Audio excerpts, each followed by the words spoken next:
आज खऱ्या अर्थाने 30 वर्षाच्या लढ्याचा पहिला यशाची पहिली पायरी, ऐतिहासिक पहिली पायरी दगडखाण कामगारांनी महाराष्ट्रामध्ये जिंकलेली आहे।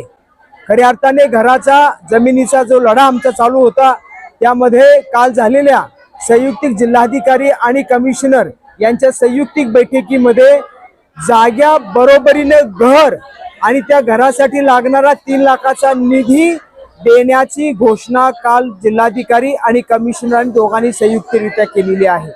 वाघोलीमध्ये असलेल्या प्रत्येक बेघरांना घर देणं आणि तेही अत्यंत चांगल्या आधुनिक पद्धतीचे घर देणं आणि तेही फास्ट आणि गतिमानतेने देण्याचे आदेश जिल्हाधिकारी आणि आयुक्त साहेबांनी काल अधिकार दिलेले आहेत। त्यामुळे आमच्या ह्या 15 दिवस चालू असलेल्या बेमुदत अन्नत्याग सत्याग्रहाचा खूप मोठा विजय असल्याचा आम्ही या ठिकाणी जाहीर करत आहे। आजच्या ह्या विजय मेळाव्यामध्ये या 3-4 वस्त्यातील कामगार अत्यंत उत्सुक आहेत, उत्साही आहेत आणि मोठ्याने आजचा विजय मेळावा साजरा करत असताना कुठेतरी सत्यमेव जयते, कुठेतरी सत्याला विजय मिळतो आणि आज खऱ्या अर्थाने वाघोली ते दगडखाण कामगारांची दिवाळी आज या ठिकाणी साजरी होत आहे।